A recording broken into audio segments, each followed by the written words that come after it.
Very kind. No, I got a lot of friends in the room, and I appreciate that. I served with a lot of people up in the Assembly. Love those days. What I want to give you a little lessons from the road. One of my jobs in Congress was to recruit last time. We were pretty successful. And we were successful all across the country, but as you saw, there's only a few states we didn't win in. Oregon, and California, and Hawaii. Now, where California is today, I think we were in 2006 when I went to Congress. In 2006, I was part of the smallest class in the history of the Republican Party. There was only 13 of us, and not one of us defeated the Democrat. And when I ran, I found myself running against the spending of the Republicans and the Democrats. And that frustrated me. That we played defense, we didn't play offense. Well, I'll tell you tonight, California, we're about where we were in 2006. This is only the second time since 1886 no Republican won statewide. But I'll tell you exactly what I told our 13 members. What a privilege it is to be in this country, and we will win the majority.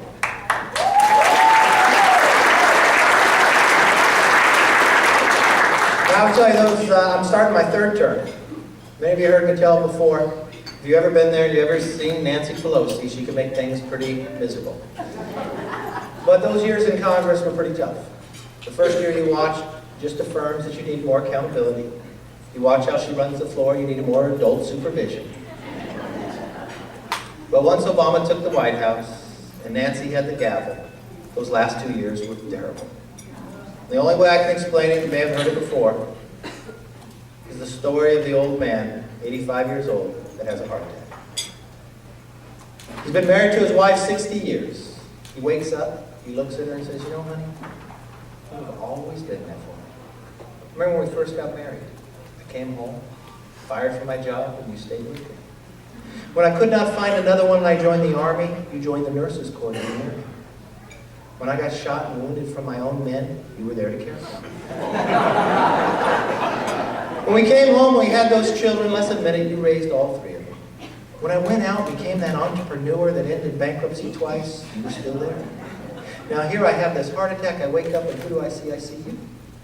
I'm beginning to think you're bad luck.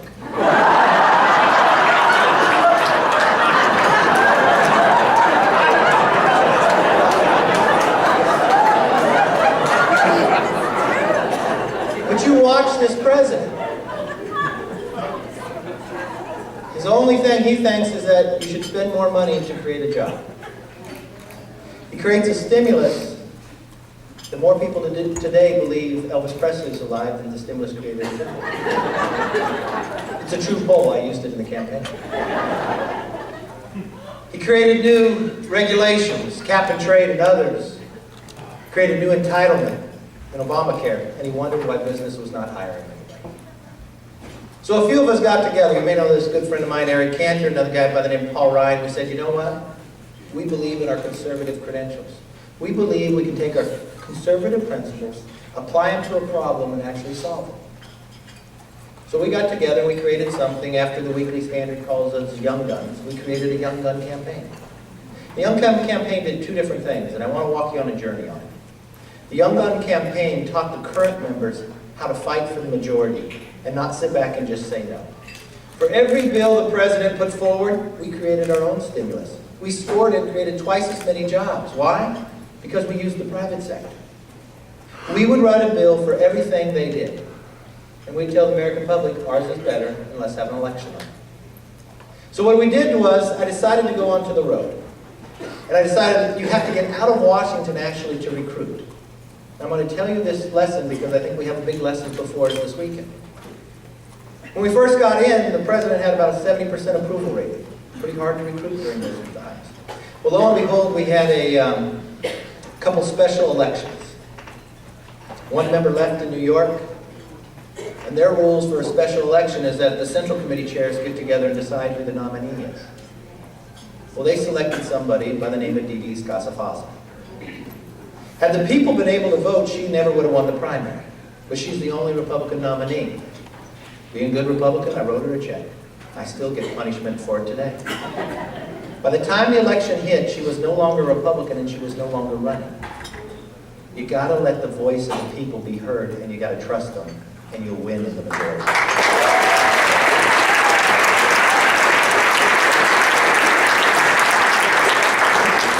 So I decided we're going to go back to a lot of these districts. And I did a little study. I believe in matrix. So I studied 1994.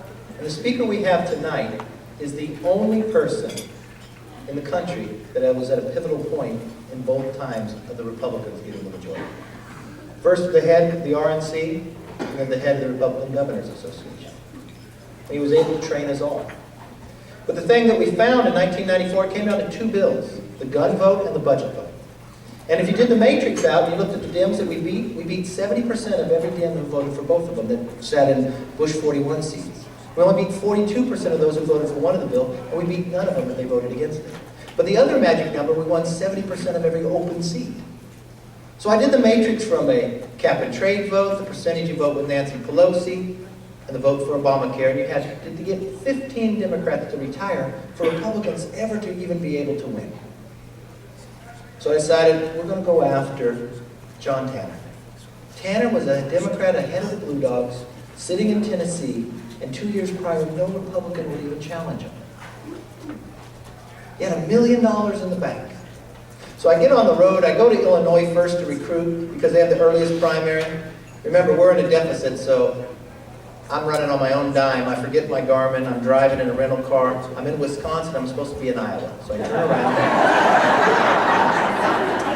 I go through Iowa, and Haley will tell you the view never changes. It's one cornfield after the other. I go to North Carolina, I'm about to get into Tennessee to go recruit against Tanner. My staff calls me up and says, you know what? You're going to meet with this guy, but he really doesn't want to meet you.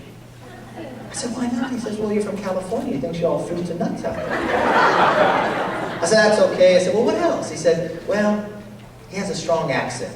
Talks a little like Haley. I said, well, that's good. I like Haley.